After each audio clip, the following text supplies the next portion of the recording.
All right, let's get real about this. Low desire, lack of sex drive, whatever you want to call it, it's that thing where your partner gives you the look, and instead of feeling a spark, you feel about as excited as when someone asks if you'd like to join their essential oils pyramid scheme. In your head, you're just like, nope, hard pass.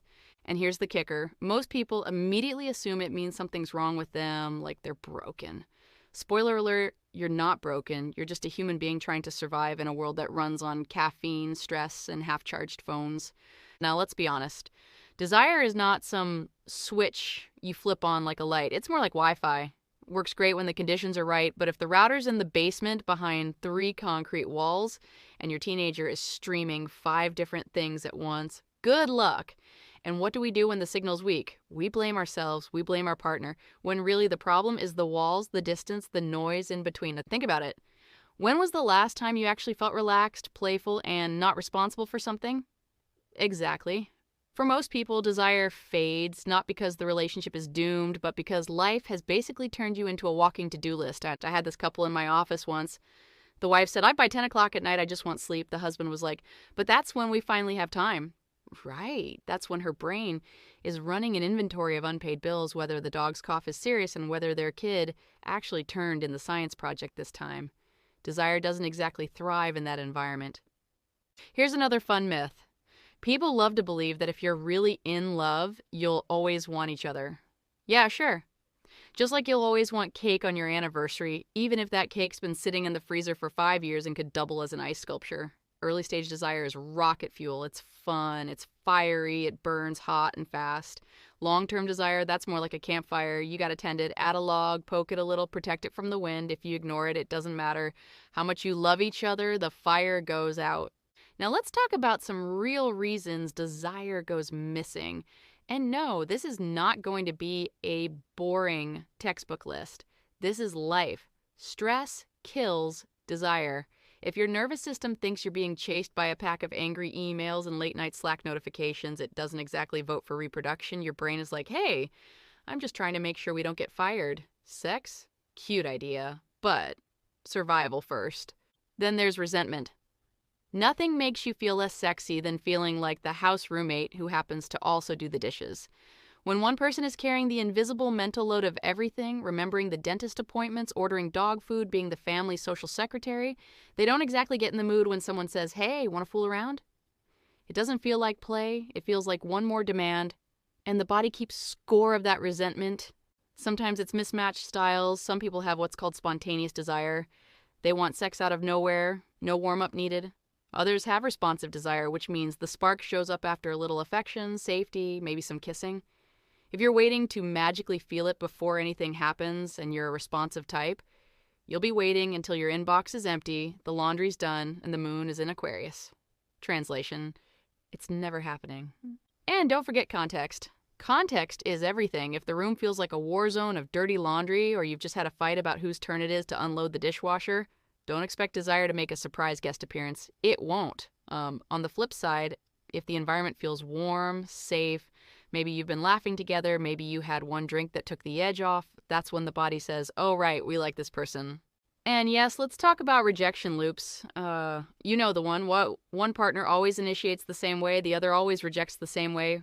Over time, asking feels humiliating, saying no feels like self-defense, and the whole bedroom becomes a minefield. Desire hates minefields.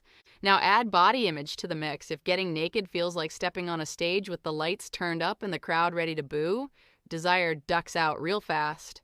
Shame is about the worst aphrodisiac you can think of, and yet people wait to feel confident before being sexual. Here's the trick. Often the small bits of affection, the positive experiences in the body are what build confidence. You don't wait for it, you create it. And yes, biology has a seat at the table too. Certain medications can slam desire straight into the ground. SSRIs, some blood pressure meds, hormonal changes, menopause, low testosterone, chronic illness. These things matter. If desire suddenly crashed and burned, or if sex is painful, that's your cue to check in with the doctor. That's not failure, that's maintenance. Here's my favorite one. Parenting. Kids are birth control with legs. You're exhausted, you're touched out, you finally get into bed, and the only thing you want is unconsciousness. That's not you being broken, that's logistics. You're juggling jobs, childcare, elder care, the car that sounds like it's auditioning for a horror film. You're not exactly going to leap into bed like a rom-com character. So yeah, there are a lot of reasons desire takes a back seat. But here's the good news. Desire isn't gone forever. It's just sleeping under a pile of laundry. And if you want it back, you don't need some magic pill or $1,000 gadget. You need to change the ecosystem. Let me put it this way. Desire shows up when the climate is right. That means less stress, more play, and better communication. You don't get a rainforest in the desert unless you change the water supply. So what do you actually do? First, make intimacy easier to approach than to avoid. If the only time sex is possible is when everything is perfect, kids asleep, house clean, both of you in the mood at the exact same time, guess what? That's basically never. You want to reduce the friction, create small windows, 10 minutes of real connection at night, phones down, bodies next to each other, no agenda. Desire notices those little safe zones. Second, and this is huge, fix the resentment before you fix the bedroom, because you can't fight all day and then expect to feel sexy at night. Handle the imbalance, share the mental load, otherwise sex just becomes another unpaid chore. Third, stop treating rejection like the end of the world. If one of you says no, follow it up with reassurance, like, not tonight, but I do want you, how about Saturday afternoon? That way no doesn't mean danger and the door stays open. Fourth, rebuild your friendships. Seriously, you can't have sustainable passion without friendship. If you only talk about bills, schedules, and the Wi-Fi password, your erotic life is going to dry up. Start with micro moments, compliments, little jokes, a 6-second kiss instead of the usual peck. Yes, 6 seconds, long enough to remind your nervous system that this isn't just your co-parent or your roommate, this is your partner. Fifth, remember that novelty doesn't have to mean circus tricks. Sometimes it's just changing the lighting or the room or the time of day. Sometimes it's showering together. Sometimes it's making out without expecting anything else. Desire loves novelty, but it doesn't need you to reinvent the Kama Sutra every Thursday. And one more thing, if trauma or shame is part of your history, honor that. Don't bulldoze over it. Work slowly at your pace and with safety first.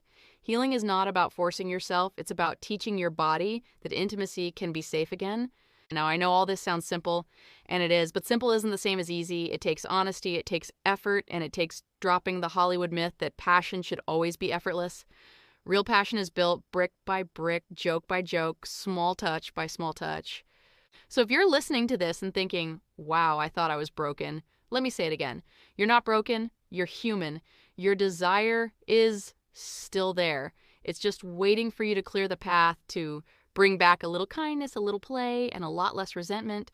Because at the end of the day, sex is not just about performance, it's about connection. And connection doesn't die out on its own. It just gets buried under stress, chores, and unspoken tension. Dig it out, water it a little, and watch what happens. So here's your homework. Tonight, put your phone down, sit a little closer than usual, give your partner one compliment that's actually specific, kiss longer than you usually do, no agenda, just presence. That's where desire begins again. And remember, leftovers are fine for dinner, but if all you give your relationship is leftovers, don't be surprised when desire starts tasting stale too.